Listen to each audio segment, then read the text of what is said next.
As humans, we have the tendency to make a storm out of a glass of water. In this video, I will show you the ways that you break your own heart and obviously how to avoid this very unpleasant suffering.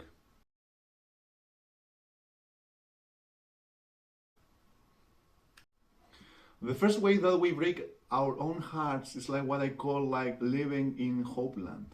Like all the promises you got, maybe the plans you didn't put into practice, the things that you planned as a couple, or the holidays that you always wanted to do, maybe a promise of a marriage or like a trip. And there is a very powerful tool used by manipulators in general and also people who are like just not self-aware of their own behaviors. This is called future faking, and it is a very powerful manipulation tactic. Future faking is basically about conducting yourself to the future, to ideas or to certain plans that you will do as a couple, and eventually lead you towards like a hypothetical situation that is always trying to connect you some idealizations that you could have. For instance, could be like,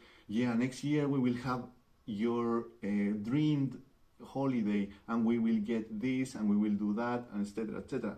And this is a very powerful tactic for the simple reason that the abuser or the non-aware person is putting you in a situation that disconnects you from the present moment. And in this way, they can use you to play with your biggest hopes and dreams that you could have. And this is a very common thing nowadays. Sadly, a lot of people promise something and they never do it, And by doing so, we tend to obsess about them, about the ideas, because you're always hoping that this thing could be real, to materialize this dream. Also, when we live in Hopeland, we are not seeing the things how truly are, how the reality is. We are just expecting certain behavior from someone. We are living in a way that we are like clinging to someone's potential and not their true self, So that's why it is so important to realize the things. When you see like bad behavior, repeated behavior, and things like that, and you are just clinging to the potential of someone, you are just trying to maybe to fix this person. And this is also a very important concept because it is related to the concept of like savior complex, because you think wrongly that you can fix the person, you can make them stop drinking alcohol, or maybe you can fix them from going to parties every day, but this is just hopes. It's not the reality. If there is someone in this world that you can fix, it's only yourself, okay? So this is something that you really need to understand in order to not live and cling yourself into false ideas, into hopes, into this fake future that this person brainwashed you by telling you that, And also we tend to romanticize the good moments that we have like with someone, And sometimes in abusive kind of dynamics, in abusive relationships, we tend to over-romanticize the good part of it because it was so damn toxic. But when there was like a good moment, a good time, the neurotransmitters in your brain overreacted to this reality, So in perspective, you will see that you exaggerated the good moments of what it actually was, So that's the thing. When you realize how it truly was, you will see that you are just clinging to a idealized version of your partner or whoever we are talking about, So this is the thing. And also you must understand that the past relationships have to set a standard for future relationships.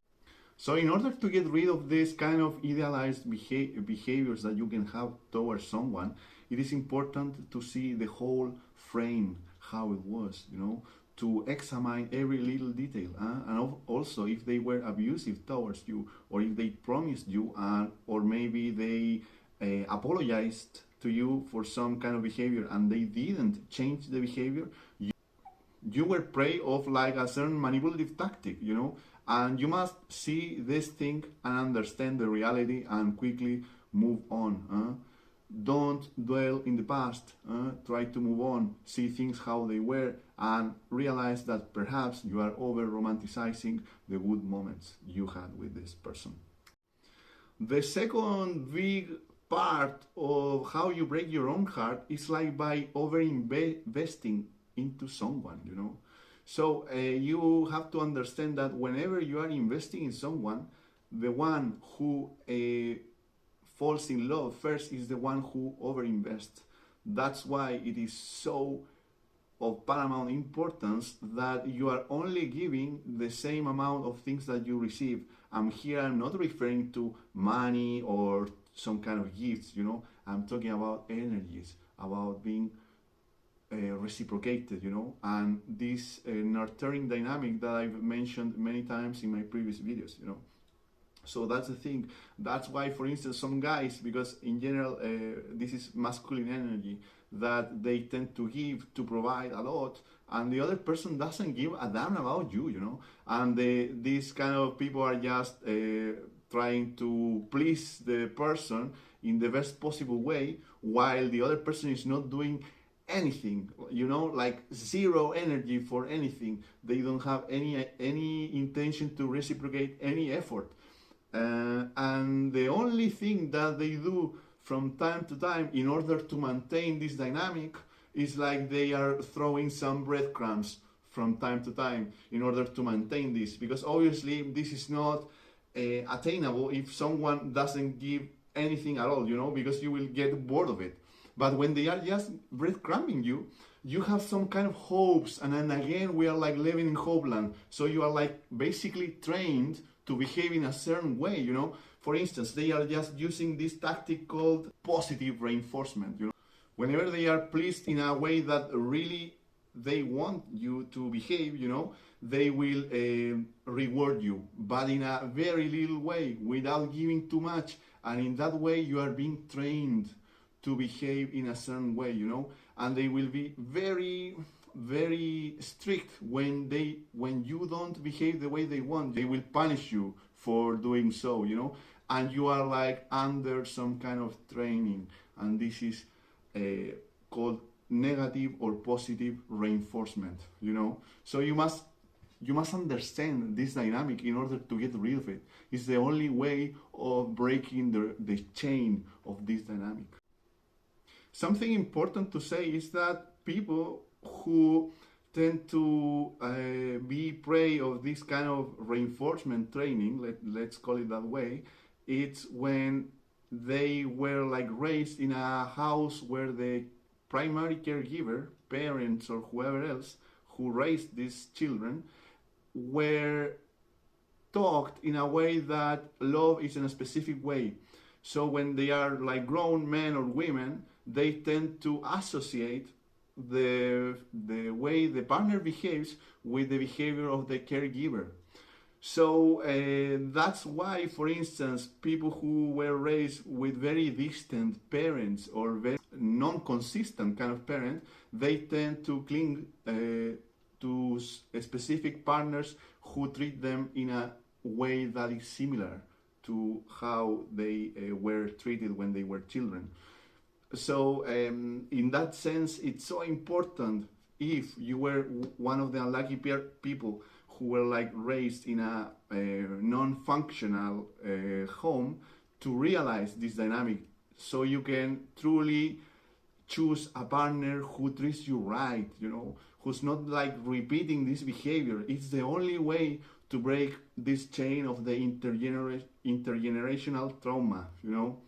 So that's why here I am telling you that it is so important to realize these things. Otherwise, you will condemn yourself to repeat the story over and over again. So you are the only one who can save you. And the third point, perhaps the most important one, is to love yourself.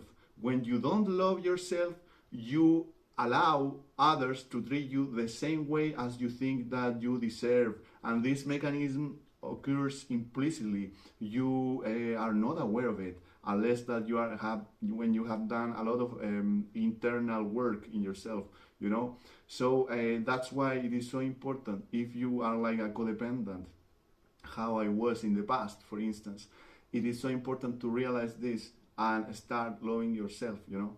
And a lot of people tend to look for the love that they don't have about themselves in others, you know. So that's why they are so clingy, for example, towards people who treat them wrongly or in an inconsistent manner, because they are like always trying to chase the love that they don't have for themselves, you know. So maybe that's why you are like trying to chase or pursue someone who doesn't see your value, because you don't have like a sense of self-worth, man, woman, you know. So this is the first step in order to not be treated like shit, like garbage. So this is the point here, brothers, sisters. If you only tolerate what you think that you deserve, if you are tolerating bullshit from anyone, it's because deep down you think that you deserve this kind of treatment. So that's why it is so important to start loving yourself, to start doing things for you, to put yourself first. You can't ever put someone else first in your life, you know. You have to be your number one priority always, okay? And when you reach this point of putting yourself first, you basically don't need anyone, but you are like open for anyone who appreciate you, how you are, you know. So your love that you are giving to this person doesn't come from neediness. It comes from abundance. It comes from self-respect. I don't need you, but I choose you because I love you, you know. So this is the real root cause of every bad relationship, toxic relationship, because they are like living in the hopes that this person will treat you the way that you don't treat yourself, man. Okay? So this is the task for you guys. You have to start loving yourself. And when you love yourself, you won't need anyone, but the doors of your life will be opened for anyone who's willing you to treat you how you truly deserve, with love, with respect, with consistency, no false promises of any kind of fake future plans and stuff like that, you know. Your own happiness is your own responsibility, not someone else's, okay? Understand this, guys, and you will be totally fulfilled, okay? So I hope this video worked out for you guys. See you next time. If you like my content about holistic self-improvement, mindset, training, etc., please subscribe and support me. See you guys next time.